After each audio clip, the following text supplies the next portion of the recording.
Ang kwentong ito ay hango sa totoong buhay. Mula ito sa isa nating kabayan na itago na lang natin sa pangalang Fidel. Taong 1985. Naga. Maraming pamamaraan ang manggagamot para isalba ang buhay ng pasyente. Ganon din si Fidel. Nagbago ang buhay magmula na makainkwentro ang isang kapre. Ang higante ay nagbigay ng tabako. Ang upos nito ang ginamit ng binata para pagalingin sa samot-saring karamdaman ang bawat taong lalapit. Hindi naman talaga manggagamot si Fidel. Isa lamang siyang binata na ang pangarap ay gumaling sa malalang karamdaman ang ina.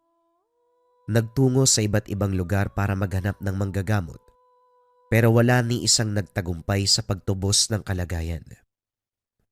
Hanggang sa nakasalamuha ang isang kapre. Nakakausap na parang normal dahil nag-aanyong tao. Pagkatapos isalaysay ang kwento ng buhay, inabutan siya ng tabako na nakabalot sa dahon ng saging. Tinanggap ito ni Fidel, lalo na nung sinabi na nakapagpapagaling ng sakit. Huli na ng mapagtantong kapre ang kausap. Paglingon nagbago ang anyo, naging dambuhala. Gayunpaman hindi takot ang naramdaman kung hindi kagaanan, kaya taos puso ang pagtanggap sa bigay na tulog. Nang mapagaling nito ang ina, tuwang-tuwa. Dito nagsimula ang buhay bilang manggagamot, nang ikalat ng ina na marunong siyang magpagaling. Magmula ng araw na yon, hindi na naubusan ng pasyente. Ngayong araw, kamot-ulong sinalubong ni Fidel ang umaga. Pagtingin niya sa bakuran, may iilang nag-aantay. Kausap ng pasyente ang ina. Walang haba sa pagmamalaki sa kanya. Dali-dali itong tinawag para kausapin. "Nanay naman, awat na nga ho. Ang aga-aga pa kung ano-ano sinasabi niyo eh. Nakakahiya na po." Wika ni Fidel. Nahihiya ka sa ginagawa ko. Dapat nga matuwa ka dahil kinakalat ko ang kausayan mo. Hindi naman may pagkakaila dahil merong pruweba. Kahit sino pa ang tumingin, sasabihin na mahusay ka talaga. Wika ni Aling Nene. Nakangiti habang pinagmamalaki ang anak.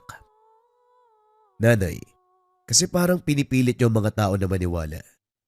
Nagsasalita nga kayo, nakikinig sila. Pero malay natin baka kung anong isipin. Hindi lahat ng tao pare-pareho. Baka iba ang pagkaintindi nila. Magbalak pa ng kung ano." Puro ka talaga negatibo. Mabuti pa maligo ka na. Mag-agahan. Dahil magsisimula ang araw na ito, marami ka na niyang manggagamutin. Humahaba na ang pila sa labas ay naku Diyos ko. Napabuntong hininga si Fidel. Kumilos na rin para masimulan ang araw. Nahirapan sa unang pasyente dahil nalagutan ng hininga bago pa maipasok sa tahanan. Kamot-ulong hinarap ni Fidel ang pamilyang nagdala. "Manong naman, hindi ako Diyos para bumuhay ng patay. Bakit niyo sa akin dinala? Dumiretso na lang sana kayo sa embalsamador." Hampas ang inabot ni Fidel sa ina. Wala talagang habas yung bibig mo, anak. Lugmok na nga ang kaanak. Tinagdagan mo pa. Pasensya na po kayo sa anak ko. Subukan mo muna kasi bago ka magsalita. Ay kayo po, pwede muna kayo magintay sa labas. Hindi makakagamot ng anak ko hanggat nandito kayo. Sige na, Fidel. Subukan mo muna. Tulalang nasundan ng tingin ng binata ang ina. Lumabas ito kasama ang kaanak ng pasyente.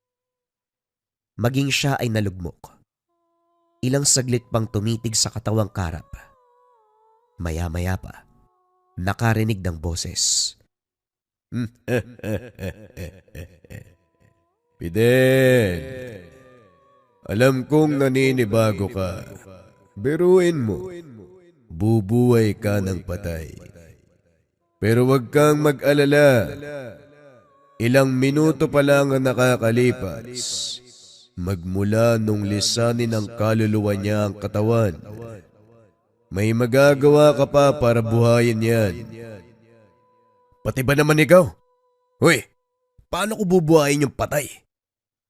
Anong silbi ng binigay kong gamit sa'yo? Kumilos ka na bago pa mahuli ang lahat. Maniwala ka sa iyong kakayahan. Magtiwala sa iyong sarili. Buhayin mo ang tao.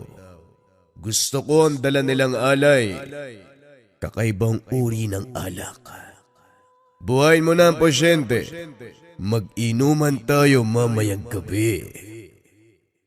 Sira ulong kapre to. Alak lang pala ang gusto. Bubuhay pa ako ng patay? Ilang sandali ang lumipas bago sinimulan ni Fidel ang panggagamot. Inalis sa isipan ang pagdududa. Inilabas ang tabako ng kapre, sinindihan, at saka binuga sa direksyon ng pasyente. Hinayaan niyang sakupin ng usok ang kabuuan nito. Inilagak ang abo sa mesa. Ginamit ito upang makabuo ng guhit sa magkabilang palad at noo. Ang nagbabagang upos, idiniin sa kanang pulso. Nilapatan din ng dasal habang nakapatong ang palad sa noo ng pasyente. Habang umuusal, sinasabayan ng kapre sa pagbigkas. Pagkatapos ito, pinalipas ni Fidel ang ilang oras. Inilawan sa silid ang pasyente. Lumipat sa sala upang doon ipagpatuloy ang panggagamot sa ibang nag-aantay. Pagsapit ng gabi, saktong natapos ang lahat ng pasyente, binalikan ang kwarto. Maging si Fidel na siyang gumamot ay hindi makapaniwala.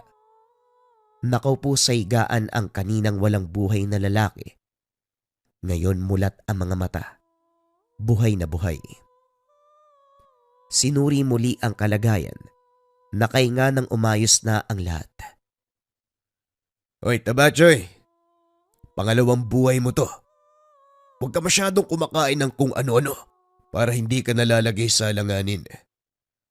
Nga pala, namatay ka sandali ah. Nakita mo ba si Satanas? Manggagamot ka ba o si Raulo? Hindi naman ako masama para makita si Satanas. Grabe naman to. Nagbibiro lang. Kakabuhay mo lang, galit ka na kaagad. Mamaya takiin ka sa puso, ang taba mo pa naman.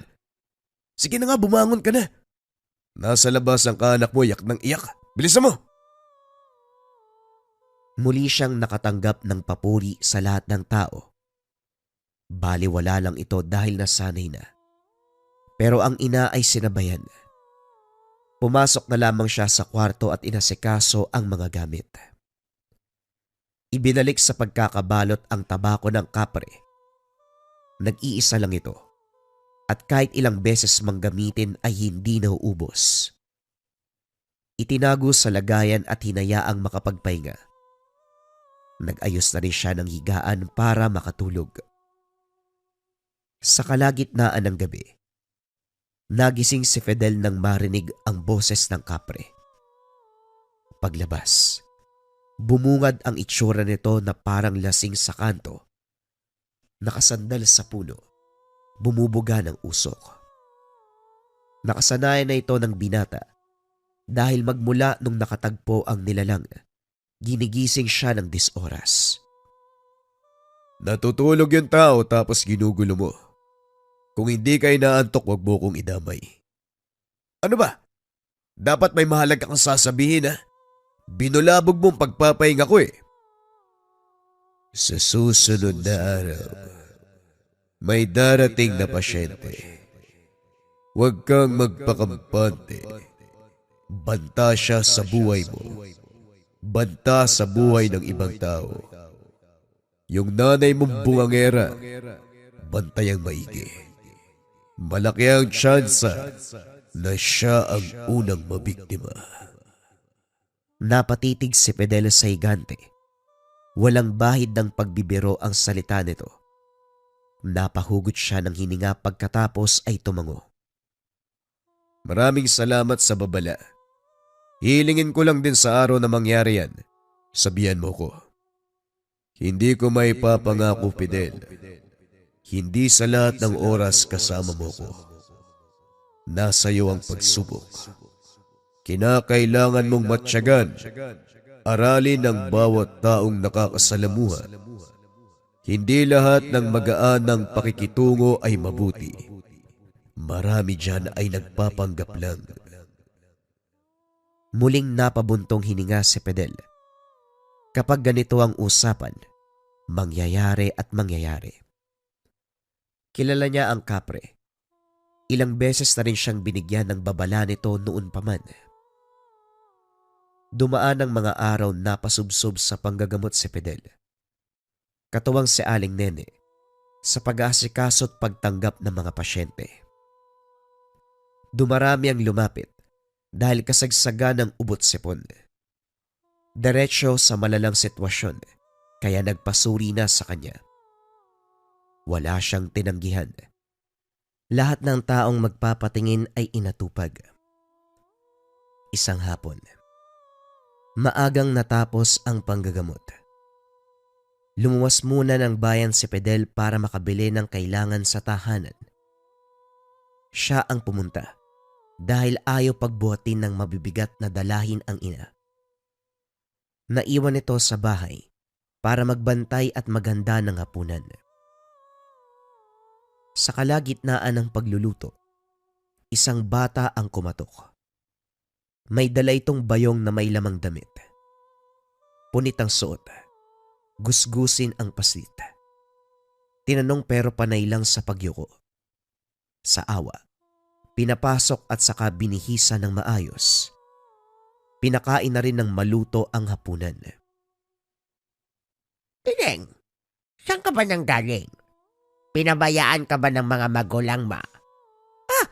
Dahan-dahan sa pagkain baka mabulunan ka. Walang makikihati, walang aagaw. Hinay-hinay. Napakamot na lang sa ulo si Aling Nene habang pinapanood ang bata. Walang tigil sa pagsubo kahit puno na ang bibig. Isa rin sa napansin, parang hindi na masyadong ngumunguya pa, diretso sa paglunok. Kinulang ang isang pitsil ng tubig, isahan ang lagok. Mamaging langit. Ginutom yata ng isang dekada ang batag ka. Wika ng matanda habang napatanda ng krus. Pinagsandok ng maubos ang nakahain sapag. Kinulang pa rin, kaya hinain na ang lahat. Tulalang nakatitig sa bandehado at plato na walang kalaman-laman. Meng, kung sasali ka sa paligsahan ng pagkain, ay siguradong mananalo ka kaagad. Ang dami ng kinain mo. Lumobo ang tiyan mo. Doon ka sa sala maupo at antay si Kuya Fidel. Magliligpit lang ako ng pinagkainan mo. Para ka ring manok, ang daming kalat. Ay naka, magluluto pa ako ulit, inubos mo lahat. Inasikaso ni Aling Nene ang gawaing kusina. Panay ang pagsulyap sa batang nakaupo. Tahimik lamang ito. Nakatitig sa kanya. Hindi na pinag-isipan ng kung ano. Dahil bata pa lamang ito. Normal ang ganitong kilos. Makaraan ng ilang sandali, dumating na si Fidel. May dalang supot ng karne. Pagkapasok ng tahanan ay nagulat ng biglang agawin ng bata. Nanlaki ang mga mata. Nakatitig habang nilalantakan ang hilaw na karne. Maging si Aling Nene ay natigilan. Labis ang pagtataka sa bata. Nay, namalengke lang ako. May kinupkup na kayo. Saan ba galing yan parang patay gutom? Pati hilaw na karne kinakain. Sino ba yan? Aba malay ko. Bigla siyang pumasok. Pinapasok ko kasi walang kasama Inubos na niya ng niluto ko. Pero parang walang kabusugan. Tignan mo. Kinain pa yung dala mong karne. Oy Neng, ano bang pangalan mo? Saan ka ba galing? Bakit parang ginutom ka ng ilang taon? Napabuntong hininga lamang si Fidel. Hindi siya pinansin. Tuloy sa pagkain ng hilaw na karne. Kukuhain sana kaso ayaw ibigay. Naganda na lamang siya ng pampatunaw na gamot. Pinainom dito pagkatapos. Tahimik ang bata. Matalim ang titig lalo na kay Aling Nene. Wala namang naramdamang kakaiba si Fidel, kaya hindi muna gumawa ng hakbang. Pero iba ang nararamdaman sa bata. Binakante ang kabilang silid para doon ito patulugin. Tinabihan nito ng ina, kinantahan, at saka pinaypayan para makatulog kagad. Kasabay nito ay hindi na mapakali si Fidel. Panay ang ikot sa higaan. Ilang beses na bumangon pero hindi alam ang dahilan ng nararamdaman. Parang may gumugulo pero hindi alam kung saan galing. Hindi pinatulog kaya naupo na lamang sa kusina para magkape. Sa hindi inaasahan, napalingon nang marinig ang kaluskos mula sa kwarto. Dali-daling sinilip. Kunot noong napatingin sa bintanang maluwag na nakabukas. Nagtatakang nilapitan at saka isinara. Lumabas na rin upang hindi maistorbo ang natutulog na si Aling Nene at ang bata. Napangiti pa siya nang makitang nakayakap ang paslit sa ina. Kinabukasan hindi muna tumanggap ng pasyente si Fidel dahil ibinuhos ang oras sa pagtulog. Sa kabilang banda, tutok naman sa gawaing bahay si Aling Nene. Hinayaan nito ang bata na maglaro sa bakuran. Hindi inasahang lalaruin ang alagang manok. Napansin na lang na lumapit ang paslit. May dugo sa bibig. Meron ding balahibo ng manok sa magkabilang kamay. Pagtingin ay patay ang alaga. Kalahati na lamang ang natira sa katawan. Ibinalik ang tingin sa paslit. Nakangiti na ito. Dali-daling tinawag si Fidel. Sa muling paglabas hindi nakita ang bata. Wala na sa bakuran. Wala rin sa likod ng bahay. Ang tanging naiwan ay ang kalahati ng manok. Napabuntong hininga si Fidel. Pinapasok ng tahanan si Aling Nene at saka si Nuri. Nagtataka ito sa ginawa niya. Pero sumunod din sa bawat salita. Nakahinga ng walang maramdamang banta ng sumpa. Sa ngayon, pinagbawalan ang ina na kumausap ng kahit na sino, lalong-lalo na kung makikita muli ang paslit. Naglaan ng oras ang binata para makausap ang kapre. Isinalaysay ang tungkol sa naganap. Tahimik na nakikinig. Walang imik. Bumubuga lamang ng usok mula sa hinihit-hit na tabako. Nang walang sagot, tumigil sa pagsasalita si Fidel. Parang hindi ka naman interesado. Babalik na nga lang ako sa loob. Tatalikod na sana pero biglang nagsalita ang nilalang. Ano bang gusto mo? Hanapin ko ang bata tapos ihanap sa'yo. Huwag kang tamad. Nagpapatawa ka ba? Nagiging palabiro ka na, no? Pwes, huwag mo nang ipagpatuloy dahil hindi ka nakakatawa. Hihingi lang ako ng payo para kapag nakaengkwentro ko na ang bata, alam ko na ang gagawin. Alam mong hanggang panggagamot lang ang kaya ko. Hindi ko pa nasusubukan na mapalaban sa ganitong klaseng nilalang. Gawin mo kung ano ang bulong ng tadhana. Nasa puso't isipan mo yan, Fidel.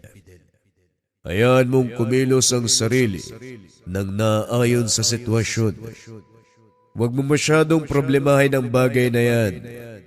Magtiwala ka sa iyong kakayahan at sarili. Magtiwala ka sa ibinigay ko sa iyo. Hindi lubos maintindihan ang ibig sabihin, pero nagtiwala siya sa kaibigan. Sa pagsapit ng panibagong araw balik sa panggagamot, may ngiti sa labi na tinanggap ang mga pasyente. Si Aling Nene sa kabilang banda, balik din sa gawain. Siya ang umaasikaso sa mga bagong dating. Matandang babae ang kasalukuyang ginagamot ni Fidel. Unang pasok nito ay hindi siya mapakali. Hindi maintindihan ang dulot na presensya. Sinasabi nitong may karamdaman, sa kaloob-looban ang pananakit. Sinuring mabuti, subalit walang makuha. Masyadong malinis. Walang bahid ng anumang sakit. Lola, sigurado po ba talaga kayo na may dinaramdam? Ilang beses ko nang sinuri ang katawan mo, pati ang dugo. Pero wala naman akong maramdaman. Malusog ka rin masyado eh. Ano po ba ang sintomas na napansin nyo upang masabing nagkakasakit ka nga? Lola, alam niyo po ba kung anong ginagawa ko? Isa po akong manggagamot. Nag-aasikaso ng mga taong may sakit. Hindi po tagasuri ng wala namang dinaramdam. Nagkamali po yata kayo ng pinuntahan. Umiling ang matanda. Panay ang turo sa lalamunan. Binuka ng malaki ang bibig sabay turo sa loob. Napakamot sa ulo si Fidel. Hindi kasi ito nagsasalita, kaya hindi matukoy kung ano ang gustong iparating. Lola, wala po kayong sakit. Kung pwede lang po, itigil na yung panloloko. Kasi nagsasayang lang tayo ng oras eh. Marami pang nag-aantay sa labas oh. Nagalit na ang matanda. Nagdabog sabay labas ng tahanan. Napailing na lamang si Fidel. Sinabihan ang ina na tanungin muna ang pasyente at kapag wala namang dinaramdam, huwag nang pag-aksayahan ng oras. Nagpatuloy sa panggagamot pero sa tuwing mapapasilip sa bintana, nakikita ang matanda. Masama ang titig. Hindi to umalis hanggat sumapit ang gabi. Nakakatakot naman ang matanda niyang anak. Ano ba kasi ang ginawa mo sa kanya? Tignan mo, hindi na umalis. Ang sama ng titig. Hindi ko rin po alam na eh. Gusto niya magpagamot pero wala naman akong maramdaman sakit sa katawan niya. Ilang beses ko pang sinuri pero wala talaga eh. Baka nga niloloko lang tayo niyan. Wala yatang magawa sa buhay kaya tayong pinagkakabalaan. Hayaan niyo na po yan. Alis din yan gabi na eh. Sa lagay niya yan, parang hindi aalis oh. Papasukin kaya natin tapos tanungin. Yan ang wag mong gagawin ay. Nadali ka na ng paslit nung nakaraan. Tapos yan naman ngayon. Ikaw talaga, ang bilis mong mag-isip ng negatibo. Hindi dahil naisahan tayo ng bata. Ganon na din ang mangyayari sa atin dyan sa matanda. Isa pa, hindi ka ba naawa sa kanya? Gabi na nasa labas pa rin siya. Umaambo na nga eh. Kapag yan nagkasakit o namatay. Dahil sa lamig kargo mo. Nanakot ka pa talaga. O sige na eh. Tawagin natin. Bantay sarado ni Fidel ang kilos ng matanda. Nasa tahanan na ito. Inaruga ni Aling Nene. Pinakain. Pinainom. Binihisa na rin. Mabilis itong natapos. Kinausap kagad. Lola, maaari po bang magtanong kung ano ang sadya niya? Kanina pa kayo tingin ng tingin sa bahay namin eh. May nagawa bang mali ang anak ko? Hindi sumagot ang matanda. Bumubuka lang ang bibig. Panay ang pagturo sa lalamunan. Lumilikha lamang ng halinghing. Hindi makapagsalita. Palagi lang itong sumisenyas pero mahirap intindihin. Napabuntong hininga na lamang si Fidel. Hindi rin pwedeng itaboy ang matanda dahil bukod sa gabi na. Hindi alam kung meron pa itong uuwian. Kaya naman hinayaan niyang manatili sa tahanan. Bantay sarado pa rin ang binata kahit tulog na. Nang makatsyempo, lumabas sandali para kausapin ang gabay. Nagpapahinga ako pero binubulabog mo. Ano ang importante mong sasabihin? Huwag ka na magmaang-maangan dyan. Alam kong alam mo na may matanda sa loob. Nung nakaraan bata ang bumisita, kamunti kang mabiktima si nanay. Ngayon ba? Ano sa palagay mo?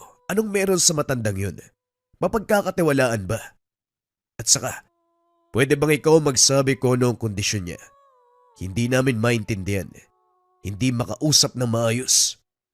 Gamitan mo nga ng kakayahan mo. Alamin mo. Hoy, Ulupong. Huwag mo kong inuutusan. Nanggugulo ka sa kalagitnaan ng gabi tapos mag-uutos ka pa. Problema mo yan. May mga pagkakataon na dapat ikaw lang ang lumutas ng mga bagay na ibinibigay sa'yo ng tadhana. Huwag mo nga akong pinagsasalita ng ganyan. Kailangan ko ng tulong mo. Anong gagawin ko? O sige na nga. Nakakaawa ka. May nangyari sa Ali. May kinalaman sa bata na naunang nagparamdam sa inyo. May nakain siya. Kailangan mong kunin bago pa mag-ugat sa kaloob-looban niya at maging ganap na nilalang. Alam mo ang ibig kong sabihin. Kailangan mong madaliin bago pa magkaroon ng halimaw sa tahanan ninyo. Pinatuloy mo pa naman. Ay, nako. O sige na. Matutulog na ako. Huwag mo kong guguluhin. Magtatanong pa sana ang binata, kaso naglaho na ang nilalang. Dali-dali na lamang bumalik sa tahanan at nag-antay na mag-umaga. Unang ginawa ay kinausap ang matanda. Naintindihan ang gusto niyang mangyari. Sinuri muli. Sa tulong ng gabay na kapre, napagtanto kung ano ang ibig sabihin ng pagtuturo sa lalamunan. Tama ang nilalang. May nakain na bagay. Determinado ang matanda na makuha sa kalooban ng bagay na yon. Nanatili siya sa poder ni Fidel. Nagintay kung kailan babalingan ng pansin. Sa pagkakataong ito, inaral pa ng binata kung paano ang tamang proseso ng pagtanggal ng sumpa. Hanggang panggagamot lang ito. Ito pa lang ang kauna-unahang beses na merong ganitong kaso. Tumagal ng ilang linggo bago natutunan. Sulit naman. Dahil pagkatapos ang ilang beses na pagsubok, nailuwa ang sumpa. Nakahinga si Fidel. Gayon din ang matanda. Tuwang-tuwa dahil ligtas na. Kampante ang binata na wala ng banta sa paligid. Nagpatuloy kasi ang ganap ng ordinaryong buhay. Puro panggagamot ang inaatupag. Sa kabilang banda, nagmamatsyag lamang ang paslit. Minsan nakikihalubilo sa mga pasyente. Minsan lumalapit sa bakuran. Pero kaagad ding umaalis bago mapansin. Nagtataka si Fidel dahil ilang pasyente na ang nagtatanong kung meron ba siyang anak dahil may bata sa tahanan nila. Kunot noong sasagot dahil hindi naman siya nakapag-asawa, ni nobya ay wala rin. Inisip na lamang na baka napagtripan lang ng mga ito ang pagtatanong. Pero nang si Aling Nene ang nagsabi, dito na kinabahan. Parang nakita ko uli yung bata. Yung halimaw na nanlin lang sa atin. Hindi lang ako sigurado ha.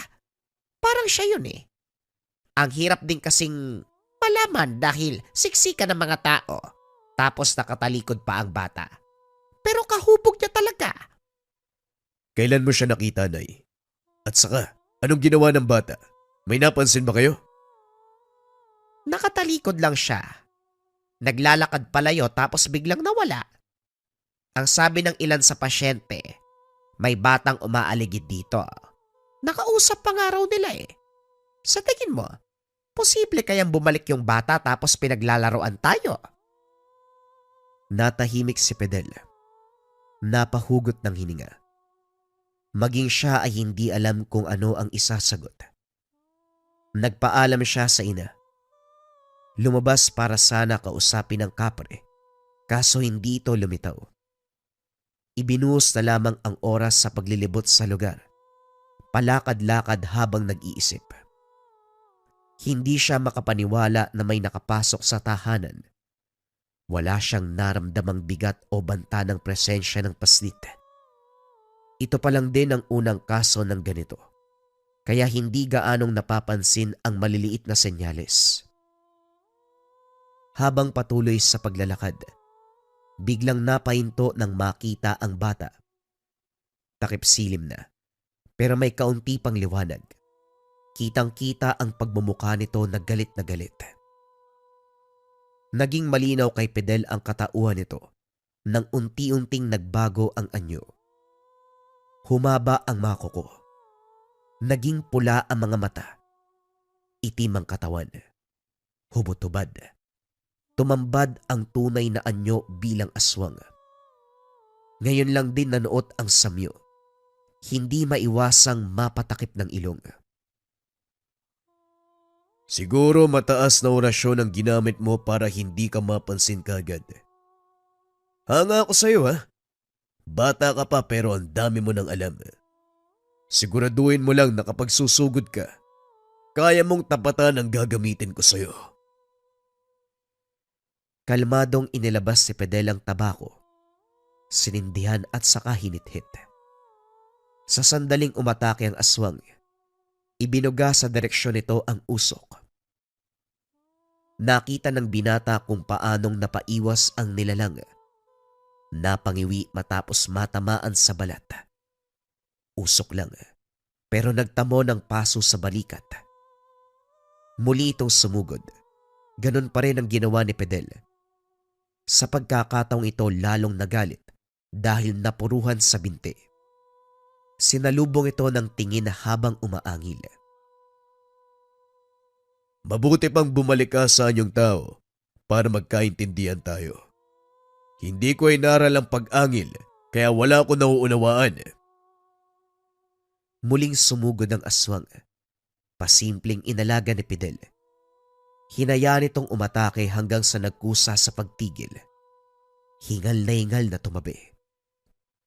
Matyagang nag-antay ang binata kung kailan ito muling susugod. Nakabuga ng ilang usok mula sa tabako. Kinukot siya ito sa pamamagitan ng dasal.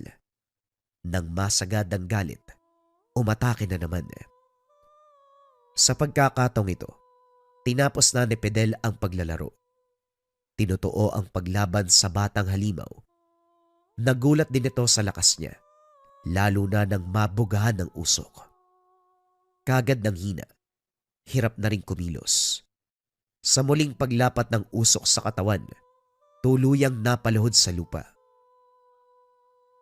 Hindi ko alam kung ano ang gusto mong mangyari, pero kamunti ka na si nanay. Hindi kita papalampasin. Maging ang matanda ay dinali mo. Sinamantala ang kapansanan.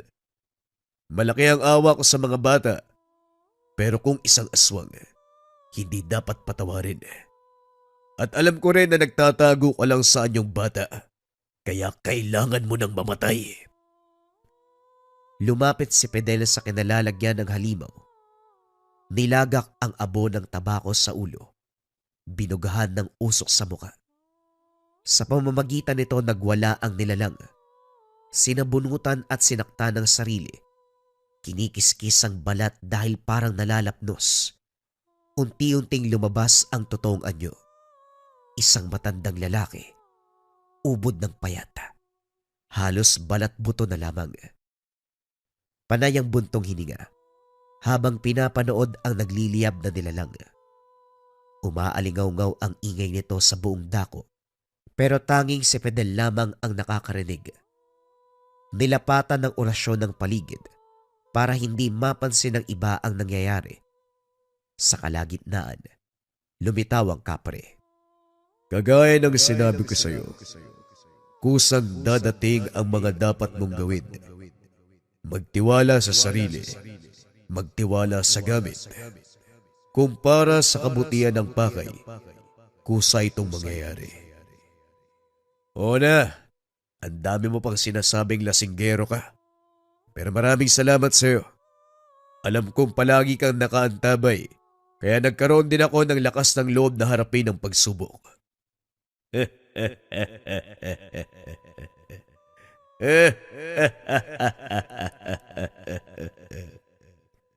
Unti-unting naglaho ang kapre hanggang sa naging abo na ang katawan ng aswang. Halos hindi makatulog si Fideles sa kakaisip sa naganap. Hindi akalain na malalagay sa ganong sitwasyon. Ang tanging naisip lang ay panggagamot sa pasyente, pero umabot sa punto na nakapatay siya ng aswang. Pinagdudahan ng sarili ng una, pero dahil sa gabay ng kapre, nagkaroon ng lakas ng loob na harapin ang pagsubok. Nagtiwala sa kanyang sarili, nagtiwala sa kanyang tangan ang ibinigay ng kapre sa kanya. Isang uri ng tabako na kayang gumamot at pumatay ng nilalang. Bagong kwento pa rin ang susunod na istorya, mga kabayan. Huwag na nating patagalin pa. Simulan na ang kwento.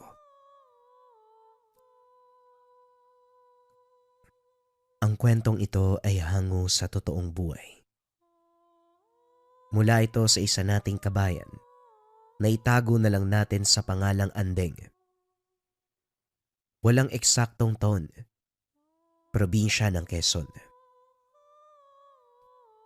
Bata pa lang si Andeng. Naniniwala na ito sa kasabihan. Kung ayaw mong gawin sa'yo, huwag mong gagawin sa kapwa mo. Kaya naman minabuti ng dalaga na mamuhay sa kasabihan. Tila walang kaaway ang dalaga na siyang kinakatawa ng pamilya. Sa probinsya ng Quezon, naninirahan ang 19 years old na si Andeng kasama ang nanay at tatay. Nag-iisang anak ang dalaga, ngunit kahit ganun pa man, ni minsan hindi naging makasarili, bagkus naging matulungin, mapagbigay. Kaya naman labis ang lungkot ng kaklase at guro nang malamang luluwas ang dalaga upang magkolehiyo. Kahit ang mga magulang, walang nagawa sa desisyon ng dalaga. Buo naman ang tiwala ng mga ito, ngunit hindi nila maiwasang mag-alala, lalo na't bukod sa mag-isa lamang ito. Hindi na bago ang mga bali-balita na biktima ng krimen ay kababaihan. Ganun pa man, natuloy pa rin ang dalaga sa pagluwas. Makalipas ang 4 na taon, bumalik na rin ang dalaga sa Quezon. Dala-dala nito ang mga kaibigang sina Dina at Rafael. Parehong laki sa Maynila ang dalawa. Kaya naman tuwang-tuwa ang mga ito nang yayain si Andeng na sumama sa kanya upang magbakasyon. Ayon sa dalawa, sawang-sawa na ang mga ito sa mga gusali na nakikita sa Maynila at nais maranasan ang sariwang hangin, masilayan ang natural na kagandahan ng kalikasan. Katulad ni Andeng, magalang din si Dina. Nagmamano ito at gumagamit ng po at opo upang magbigay galang sa mga tao roon. Hindi katulad ng dalawa. Si Rafael ay may pagkamasungit. Kadalasan hindi kumikibo kapag kinakausap. Laking pagtataka ng mga magulang ni Andeng kung paanong naging kaibigan ng dalawa ang lalaking ito. Ayon kay Dina, hindi naman talaga masungit si Rafael. Kakaiba man, pero ito ang pag-uugali ng binata kapag nahihiya. Abay, kailangan niyong kausapin ng lalaking yan. Hindi pwede yan dito. Baka sa susunod mapaaway. Kahit sabihin niyong nahihiya lamang yan, paano naman yung mga hindi nakakakilala sa inyo? Wika ng tatay ni Andeng. Naunawaan naman ng dalawa ang pinanggagalingan ng tatay. Kinausap nila Andeng at Dina ang binata na kung maaari, bawas-bawasan nito ang pagsusungit. Dahil tulad nga ng sinabi ng ama, maaaring hindi maunawaan ng iba ang ganitong pag-uugali at magdulot ng away. Pasensya na ho kayo. Hindi ko talaga mapigilan eh. Alam niyo naman kaya nga ako nakaiwas sa gulo. Buong kolehiyo ha. Walang gustong kumausap sa akin. Nasusungitan sila eh. Kahit ako, nagulat na pinili niyo akong kaibiganin kahit ganito ko. Wika ni Rafael. Alam namin yun, Rafael. Pero tulad nga ng sinabi namin at ni tatay, baka nga papapaaway ka ng disoras. Ibang tao dito. Hindi lang tao, maging mga nilalang. Nagulat ang tatlong magkakaibigan. Biglang nagsalita muli ang ama. Si tatay naman kung ano-anong sinasabi ipaliwanag niyo nga po. 4 na taon ka lang sa Maynila, anak. Huwag mo sabihin na nakalimutan mo na ang mga kwento dito sa probinsya. Pare-parehong may mukha ng pagtataka ang tatlo, kaya napabuntong hininga ang ama. Hindi ba? Bukod kasi sa mga tao, hayop at halaman, meron ding mga nilalang na nakatira sa kalikasan. Diwata, kapre, nuno, tikbalang, iba't ibang uri ng elemento at nilalang. Kaya dapat mag-iingat kayo palagi. Minsan, yung mabubuting tawang napipiling lokohin ng mga nilalang at biktimahin. Paano pa kaya yung hindi mabubuti? Anong kaya nilang gawin? Wika ng ama. Patuloy siyang nakatitig kay Rafael. At isa pa, mahilig gumante ang mga ito. Hindi magandang malaman kung gaano kalala ang maghataw ng parusa mga nilalang. Kaya naman ko ako sa iyo, iho, kahit nasabihin nating mabuti ang kalooban mo, pero kung ang pag-uugaling ipapakita mo ay hindi maganda, asahan mong balang araw may makakatapat ka. O siya, mauna na ako. Nagluluto sa bahay ng pagkain eh. Hindi kaagad nakainik ang tatlo. Inisip mabuti ang sinabi ng ama. Tahimik na kumain ng tanghalian ang pamilya, kasama pa rin ang 2 bisita. Matapos nun, nagpasalamat sila at nagpahinga muna sa kwarto. Nagkwentuhan muna ang magkakaibigan. Sa huli ay napagpasya ng tatlo na lumabas mamayang gabi upang libutin ang kapaligiran. Pero doon lang tayo sa malalapit na lugar ha. Kahit tahimik kasi dito, hindi tayo makakasigurong ligtas. Tandaan natin ha, nagbabago ang panahon. Ayos lang naman kung ganon. Basta ang importante, marami sanang mapuntahan natin para naman sulit ang bakasyon. Wika ni Rafael na sinang-ayuna ni Dina. Nagpaalam si Andeng sa mga magulang na lalabas ang mga ito. Hindi inasahan ni Rafael ang sinagot ng ama. O siya, sige, basta mag-iingat kayo. Huwag niyong kalimutang bantayan ng kaibigan niyo ha. Ayoko mapahamak kayo. Tandaan mo rin na dapat 9:00, nakauwi na kayo. Opo tay, mauna na po kami. Ay, kamuntikan kong makalimutan. Kung dadaan kayo sa lugar na mapuno, hindi sementado, o basta teritoryong alam niyong hindi sa inyo, huwag kakalimutan magsabi ng tabi-tabi. Magbigay galang kayo. Huling paalala ng ama bago tuluyang umalis ang tatlo. Grabe, hindi ko inaasahan na papayag ang tatay mo, Andeng. Akala ko stricto siya. May tiwala sa akin si tatay at hindi rin ako gagawa ng ikakasira ko dito. Habang naglalakad at nagkakatuwaan, napatigil si Dina na siyang pinagtaka ng dalawa. Bakit Dina? May problema ba? Hindi sumagot ang kaibigan.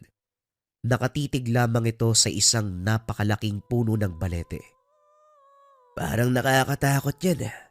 Puno ba talaga yan? Ngayon lang ba kayo nakakita ng puno ng balete? Hindi na nila sinuri pa. Nagpatuloy na lamang ang tatlo sa paglalakad at iniwasan ng puno. Gustuin man ni Andeng na ikwento sa kanila ang tungkol sa punong ito. Hindi rin niya alam kung ano ang sasabihin. Bukod pa rito, Pakiramdam ni Andeng na hindi tamang abalahin ng kalikasan lalo na sa gabi. Sa tingin niyo ba, totoo yung sinabi ng tatay ni Andeng? Wika ni Rafael. Wala namang mawawala kung maniniwala tayo eh. Mas ayos nang maniwala. Walang mangyayari kaysa sa hindi tayo maniwala tapos matuklasan nating totoo pala. Kung kailan huli na ang lahat na biktima na tayo.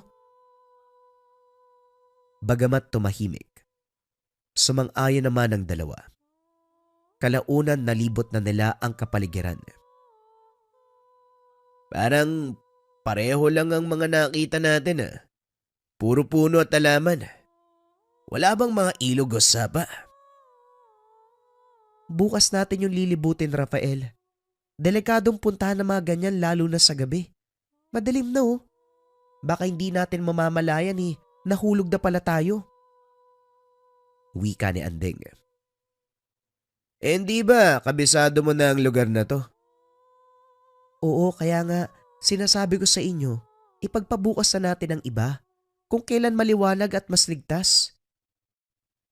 Iba ang itsura ng mga sapa at ilog sa gabi kumpara sa umaga, Andeng. Kung hindi natin ngayon titignan, kailan mo balak ipakita ang ganda ng mga yan sa gabi? Hindi kaagad nakaimik si Andeng. Nag-isip ito ng tamang maisasagot. Naalala ng dalaga ng dalin siya ng ama sa may sapa. Tunay ngang kakaiba ang ganda nito lalo na sa gabi. O siya, sige na. Titignan ko kung mahihingi ko yung tulong ni tatay para samahan tayo bukas. Sa ngayon umuwi na muna tayo. Anong oras na rin eh? Hindi sumang-ayon ang binata sa isipan nito. Una pa lang, alam nito na hindi magaan ang loob sa kanya ng ama. Sa isip ng binata sa higpit nito, malaki ang posibilidad na hindi pumayag ang ama upang samahan sila. Kaya naman habang naglalakad pa uwi, tinandaan ni Rafael ang bawat sulok at kantong nililikuan. Pagkarating sa tahanan, nag-ayos at naghanda na ang tatlo upang matulog. Kinagabihan habang nagpapahinga, ginising ni Rafael ang natutulog na si Dina. Niyaya itong lumabas ngunit tumanggi nung una. Ayon sa dalaga, bukod sa nagsabi na si Andeng na dadalhin sila nito bukas, pagod na rin ang dalaga mula sa paglalakbay nila kanina. Ano ka ba, Dina? Hindi naman sigurado kung dadalhin tayo eh. Lalo na't alam mo na hindi ako gusto ng tatay ni Andeng eh. Hindi na siya pinansin pa ng dalaga. Natulog na lamang. Hindi na sinubukan pang ayain ni Rafael si Andeng. Lalo na't sigurado naman siyang hindi ito papayag. Mag-isang naglalakbay ang binata ng gabing iyon. Natandaan naman niya ang bawat kanto at lugar na dinaanan kanina. Kahit mag-isa, hindi nakaramdam ng takot ang binata. Makalipas ang ilang sandali, muling nadaanan ni Rafael ang napakalaking puno ng balete. Dali-dali itong nilapitan at pinagbasnan. Bago tuluyang makalapit ang binata, naramdaman na parabang may pumipigil sa kanya. Parang may mali at wag nang magpatuloy sa binabalak. Matapos ang ilang sandali, dumiretso pa rin si Rafael na naig ang kuryosidad. Habang pinagmamasdan ng binata ang puno, labis itong namangha dahil hindi karaniwan ang itsura nito. Bagamat malaki, tila binubuo ito ng maliit na sanga na pinagdikit-dikit. Bukod sa mga dahon nitong berde, meron pang nakalambitin na dumadagdag sa kagandahan nito. Napansin din ng binata na maraming insektong naninirahan sa puno. May iilang ibon at iba pa. Labis ang pagkamangha ng binata, ngunit habang nasa kalagitnaan ng pagsusuri, biglang nakaramdam ng matinding kirot sa dibdib. Saglit lamang ito ngunit napakasakit. Dito napagpasya ni Rafael na bumalik na lamang. Baka kasi merong makapansin sa kanyang pagkawala. Habang umaatras, Biglang napamura ang binata. Nadapa kasi ito. Tila may natapakang maliit na burol ng lupa. Nagkaroon ng mga galos dahil tumama sa mga bato. Sa galit niya, sinipa ang burol na tumalisod sa kanya hanggang sa tuluyang nasira. Pagbalik ng binata sa tahanan, kagad itong nagbihis dahil nabalot ng dumi at lupa ang gamit. Ayaw niyang malaman ng mga ito na umalis siya ng walang pahintulot. Pagkatapos ay natulog na ito na para bang walang nangyari. Matapos ng gabing iyon, doon na nagsimula ang mga bangungot ni Rafael. Hindi niya sinabi sa mga kaibigan dahil wari nito naninibago lamang siya sa lugar.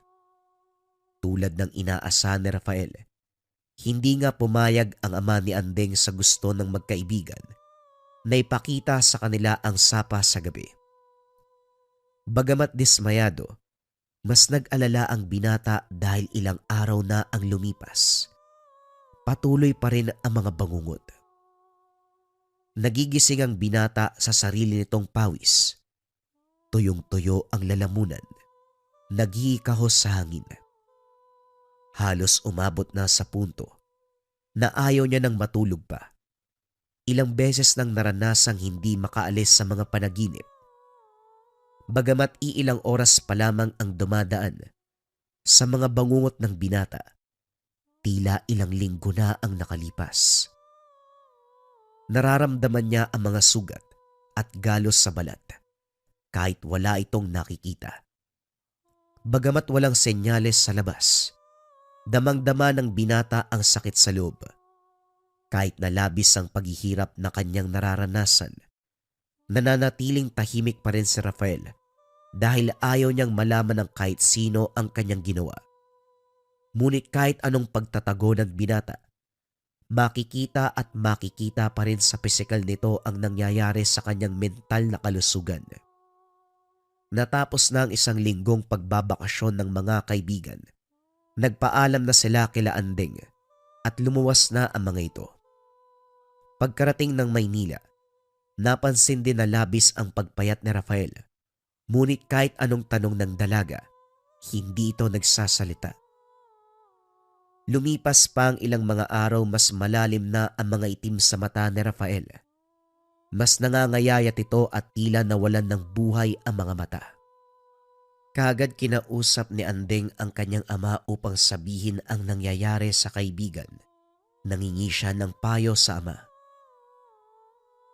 Halos hindi na nga po makilala si Rafael eh. Sobrang nagbago na po yung itsura. Hindi kaya may nagambala siyang nilalaga? Tay, seryoso po ako. Alam ko na hindi magaan ang loob niyo sa kanya. Pero hindi normal ang nangyayari eh. Hindi ako nagbibiro, anak. Seryoso ako na baka meron siyang nagambalang nilalang. Kayo na nagsabi, pinasuri niyo na sa iba't ibang manggagamot ang batang yan, hindi ba? Pero ano? Walang nakita. Baka naman hindi na doktor ang kailangan niyo. Baka albularyo na. Dahil wala nang ibang maisip ang dalawang dalaga, nagpasya ang mga ito na lumuwas muli at dalhin si Rafael sa probinsya. Pagkarating nila Dina at Rafael, hindi makapaniwala ang mag-ama sa kanilang nakita. Tila kalansay na lamang ang binata sa sobrang kapayatan. Lubog ang mga pisngi. Napakalalim ng mata. Halos hindi na tao ang kalagayan nito. Kahit ilang araw pa lang sa syudad, tila ilang taon na itong hindi nakakain. Huwag na tayo magsayang ng panahon. Dali na natin siya sa albularyo. Sumakay ang apat sa tricycle at makalipas ang ilang oras ay nakarating na sila sa lugar. Nag-iisa ang medyo malaking kubo.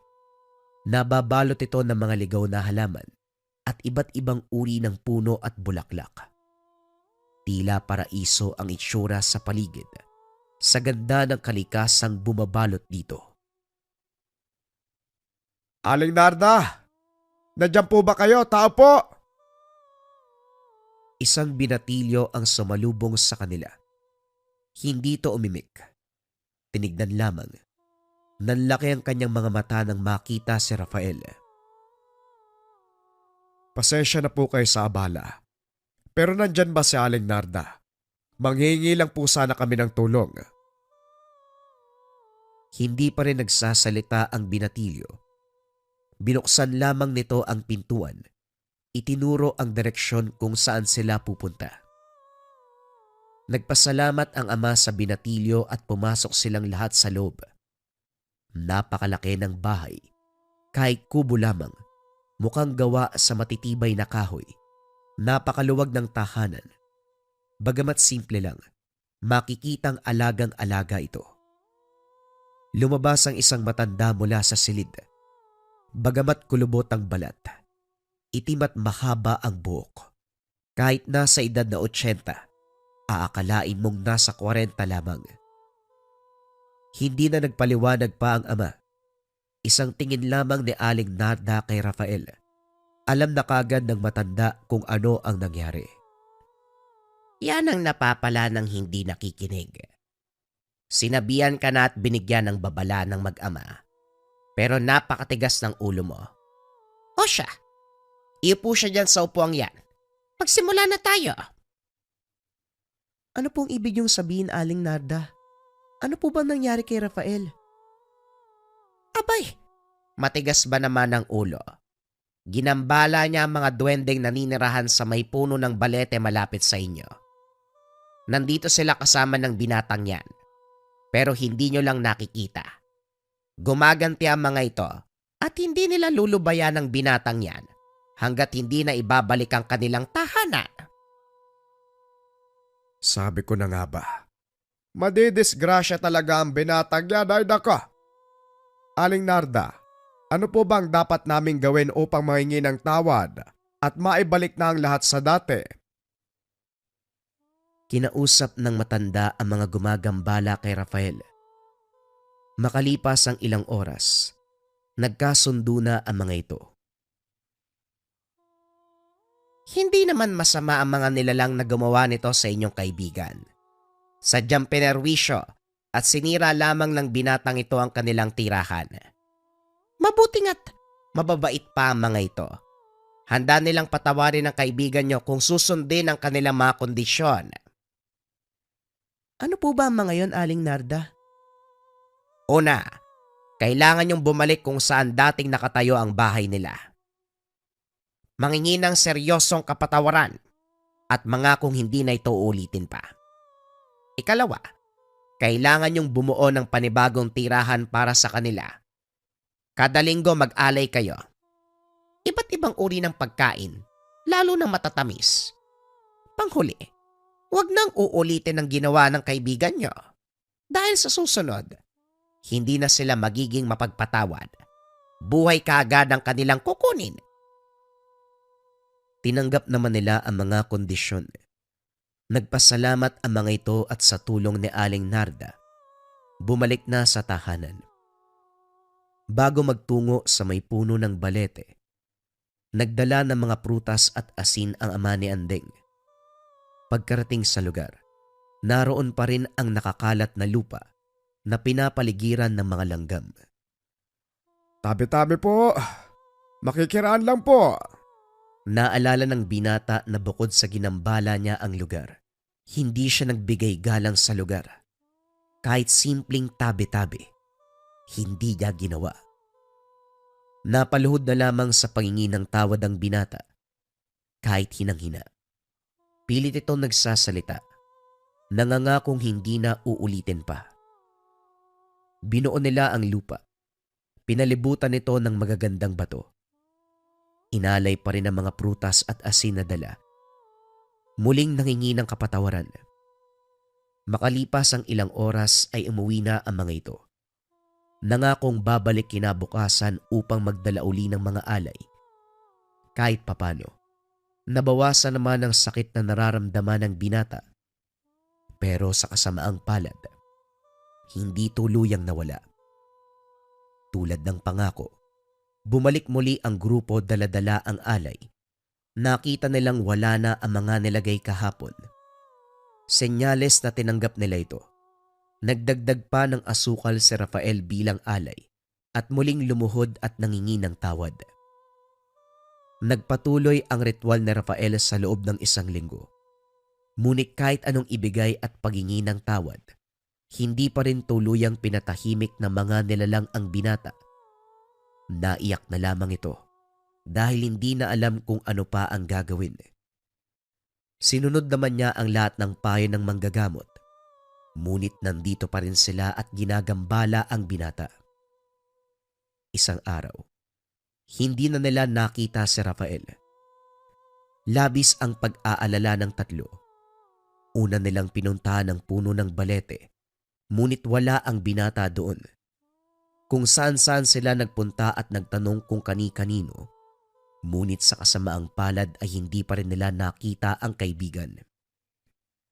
Hindi nakatulog ang lahat. Labis ang pag-aalala kung ano ang nangyari sa binata. Hindi po kaya, tay, kinuha na po siya? Hindi natin alam, anak.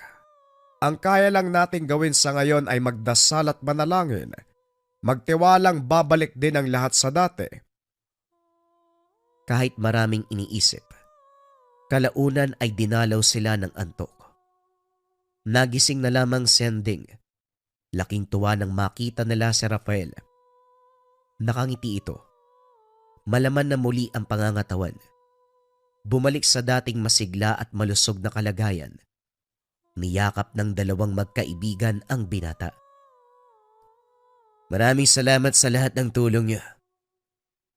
Saan ka ba nanggaling? Nag-alala kami sa'yo ah. Baka pag nagkwento ko hindi kayo maniwala. Sa dami ng nangyari sa'yo, sa tingin mo ba hindi kami maniniwala? Kung ano man yan, sabihin mo na. Pinaliwanag ni Rafael ang lahat na nangyari sa kanya mula sa umpisa. Nangingi ito ng tawad kay Andeng at sa ama dahil hindi ito nakinig sa mga payo at babala, kaya nangyari ang lahat sa kanya. Ang masaklap pa, ng gabing yun, hindi ko rin naman nakita yung sapa sa gabi. Pwede pa rin naman nating puntahan. Si tatay naman palagi kaming ginugulat. Para ka pong kabuti na bigla na lang lumilitaw kung saan-saan. Pero teka, iho. Hindi mo pa napaliwanag sa amin kung saan ka nagpunta kahapon. Bigla ka na lang nawala, tapos ngayon susulpot ka. Ikaw din parang kabuti eh. Dinala po ako ng mga nilalang dun sa lugar nila eh. Hindi ko po maipaliwanag pero kakaiba. Hindi po normal lahat ng nakita ko. Ayon sa binata, napakabait na mga nilalang. Muling nangingi ng tawad sa kanila at siya naman ay tinanggap ng mga duwende. Labis ang pagpapasalamat nito at nangako mag-aalay araw-araw. Bagamat nagpasalamat ang mga nilalang salok ng binata, hindi na nila tinanggap pa, lalo na't kailangang bumalik ni Rafael sa syudad dahil naroon ang kanyang tahanan. Muling nagpasalamat ang binata sa kabutihang pinakita sa kanya.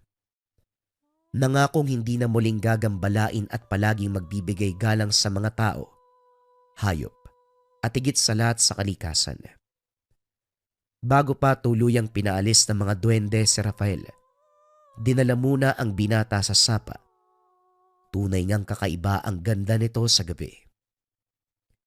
Kahit nababalot ng dilimang paligid, nagsilbing ilaw naman ng mga bituin at bilog na buwan. Napakapayapa at sariwa ang simoy ng hangin. Mahina ang alon ng tubig at tila kumakanta ang mga insekto sa gabi. Kakaiba ang ganda ng lugar, lalo na't nasa mata ito ng isang maliit na tao o duwende. Napaluwa na lamang ang binata sa sobrang kagandahan nito. Hindi sapat ang salita upang mailarawan ang nakikita at nararamdaman ni Rafael ng sandaling iyon. Pagsikat ng araw, kagad binalik ng mga duwende si Rafael sa lupa bago tuluyang umalis. May muling ibinigay ang binata sa mga nilalang, iba't ibang uri ng matatamis na labis nilang ikinatuwa. Nagpasalamat muli si Rafael sa lahat ng tumulong sa kanya. Kila Andeng, Aling Narda at higit sa lahat, sa tatay nito. Lumuwas na muli si Dina at Rafael sa Maynila upang bumalik sa kani-kanilang mga pamilya. Eksena sa loob ng tahanan nila Andeng. O tay, bakit po kayo nakangiti? Mabuti naman at nagbago ang kaibigan nyo. Akala ko habang buhay siyang magiging ganon. Paano nyo ba kasi naging kaibigan yung Rafael? Pinaliwanag ng dalaga ang pangyayari ng kolehiyo. Ayon dito, naunang maging magkaibigan si Dina at Andeng. Parehong iskolar ang dalawa kaya naman nagkasundo. Dahil parehong bago ang dalawa, hindi nila alam na meron palang sistema sa paaralan.